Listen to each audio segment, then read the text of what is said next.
Bonjour, je suis Catherine Barlois, coach en bilan de compétences pour Blue Midlife. Après des années comme chef de projet dans la recherche clinique, je suis devenue coach et je vous accompagne pour trouver votre voie professionnelle dès maintenant. Bienvenue dans ce podcast où je partage avec vous, seul ou avec mes invités, des conseils, des expériences, du coaching dans la bonne humeur. Alors, on est parti pour l'épisode du jour. Bonjour à tous et bienvenue sur l'épisode numéro 91 du podcast Blue Mid Voice où je reçois en interview Magali Barbaro. Avant de plonger dans notre interview du jour, si vous souhaitez créer la vie pro au service de votre vie perso, je vous propose d'avancer dès maintenant avec moi sur cette voie, que ce soit par du coaching ou un bilan de compétences. Je viens d'ouvrir de nouveaux créneaux pour des rendez-vous découvertes de 30 minutes offertes et je vous laisse suivre le lien Calendly que je mets dans le descriptif de ce podcast. C'est aussi simple que cela.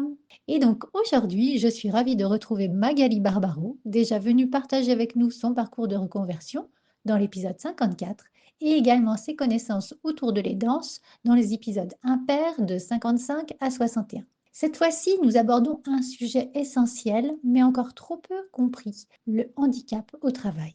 Magali est chargée d'insertion socio-professionnelle au CIDFF de Lunéville, référente handicap et engagée auprès des proches aidants. Et à travers cette première capsule, elle nous aide à poser les bases de qu'est-ce que le handicap au travail?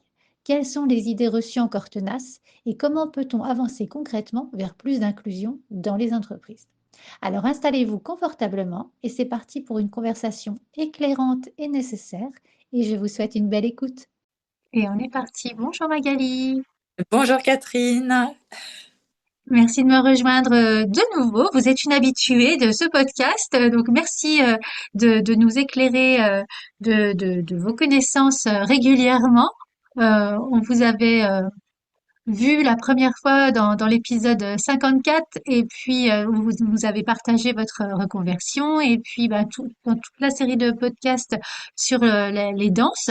Et donc, écoutez, merci d'être de nouveau avec moi pour parler du handicap au travail. C'est un Donc, plaisir. en fait, je vais vous laisser juste la parole pour vous représenter de nouveau, euh, voilà, dans les grandes lignes, et puis nous dire aussi pourquoi vous êtes, pourquoi et comment vous êtes devenue référente sur ce sujet du handicap au travail. Alors, je me représente, donc je suis Magali Barbaro, je suis chargée d'insertion socio-professionnelle au CIDFF de Lunéville.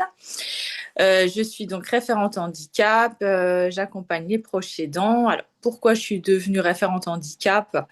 Parce qu'en fait, pour moi, c'était une évidence en travaillant avec les proches aidants et en travaillant sur le handicap des personnes accompagnées.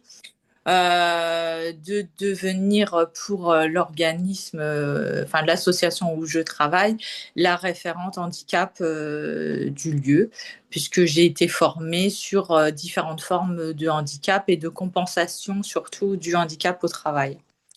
Donc en fait, la référente handicap, elle est là pour les personnes qui éventuellement auraient des problèmes de santé ou une RQTH au travail, ou lorsqu'on fait des sessions de formation pour accueillir les personnes en situation de handicap et compenser au mieux le handicap de façon à ce qu'elles puissent suivre les formations pleinement et comme toute personne ordinaire, je dirais. Très bien. Donc là, on est là pour enregistrer différentes capsules. Donc on est là sur la première capsule qui est vraiment de poser le cadre et de comprendre le handicap au travail.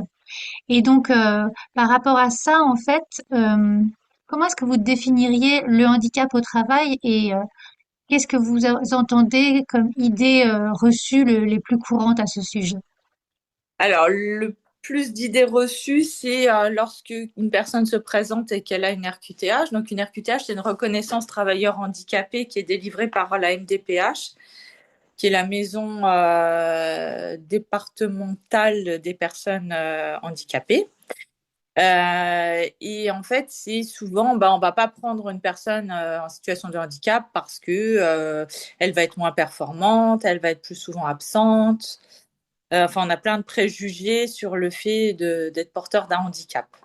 La plupart du temps, on voit aussi le handicap comme un handicap physique. Souvent, on s'imagine, voilà, soit une personne malvoyante, soit une personne sourde, soit une personne en fauteuil, ou qui a du mal à se déplacer, des choses comme ça. On a rarement la vision du handicap invisible. Mm. On parlera après, mais il y a beaucoup de freins en fait dans les entreprises à prendre des personnes avec un handicap, sauf pour remplir éventuellement les 6% Oui, obligatoires. les quotas. Faut qu'elles soient en situation de handicap, mais pas trop. Éventuellement que ça se voit passer mieux et puis surtout qu'elle soit hyper performante, même plus qu'une personne qui n'est pas porteuse de handicap, parce qu'il faut qu'elle prouve qu'elle est capable, voire surcapable de faire le travail qu'on lui demande en fait. Qu'on va Oui, être oui. pas moins tolérant sur une absence, sur une personne en situation de handicap, parce qu'on va rattacher ça tout de suite à son handicap. Donc il y a une intolérance par rapport au handicap, je trouve. Et là, vous avez parlé en fait du handicap physique, du handicap invisible. Oui, on en reparlera. Ouais. Mais euh, les entreprises, vous pensez qu'elles sont de mieux en mieux préparées pour comprendre et intégrer ces différents types de handicap? C'est encore que les balbutiements. Et c'est vraiment que le début, je pense. Vraiment, il y a un travail qui est fait avec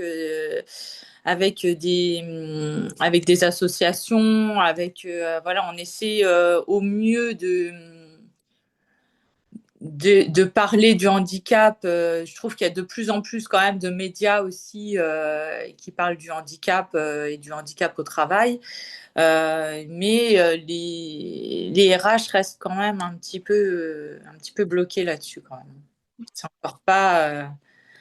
C'est-à-dire on met toujours le point sur la RQTH.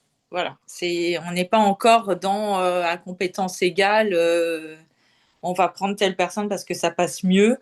C'est oui, mais celle-ci, elle a une RQTH. Donc c'est un peu compliqué encore. Oui, oui, oui. Et est-ce que vous voyez des entreprises, alors on est sur le tissu de Nancy, mais est-ce que vous voyez des entreprises qui mettent en place des politiques d'inclusion en matière de handicap, euh, des, des, des sortes de précurseurs en fait? Moi, je travaille pas encore trop avec les entreprises, Mhm. à part avec les entreprises d'insertion où là, le handicap est bien perçu. Enfin, on fait pas de différence parce que c'est des entreprises d'insertion. Donc, si eux font des différences, là, on n'est vraiment pas bien. Mais moi, je travaille pas encore avec les entreprises en direct, en fait. Donc, je vais avancer pour dire telle entreprise est au fait ou pas. Je sais que par rapport aux personnes que j'accompagne, le fait d'avoir une RQTH, ça diminue quand même leur chance d'être pris sur un poste. D'accord. Et, et là, en fait, pour garder nos capsules concises, Mm. s'il y avait une phrase pour résumer la compréhension du handicap au travail et être sûr de le prendre dans sa globalité, ce serait quoi pour vous? Une phrase concise, ça serait en fait le handicap, c'est pas une particularité, ça fait partie de la personne. Et prendre une personne dans sa globalité, c'est la prendre avec potentiellement ses maladies et son handicap. Et c'est plus une phrase, c'est un petit résumé que je vous fais. Du coup, il faut, quand on embauche quelqu'un, on le prend sur ses compétences. Voilà, on l'embauche pas pour ses particularités en fait, physiques ou, ou ses pathologies. On l'embauche parce qu'elle a les compétences pour faire le travail. Après, peu importe qu'elle ait une RQTH ou pas, quoi. Bah, C'est écoutez, comme voilà, oui, c'est. oui, oui, oui, tout à fait. Bah, écoutez, merci beaucoup Magali pour cette première capsule. Je vous dis à très bientôt pour de nouveaux sujets autour du handicap. Belle journée à vous. Merci vous aussi. Au revoir. Au revoir. Si cet épisode vous a plu, n'hésitez pas à le liker, à le partager, à mettre 5 étoiles sur votre plateforme d'écoute préférée et je vous souhaite une belle semaine.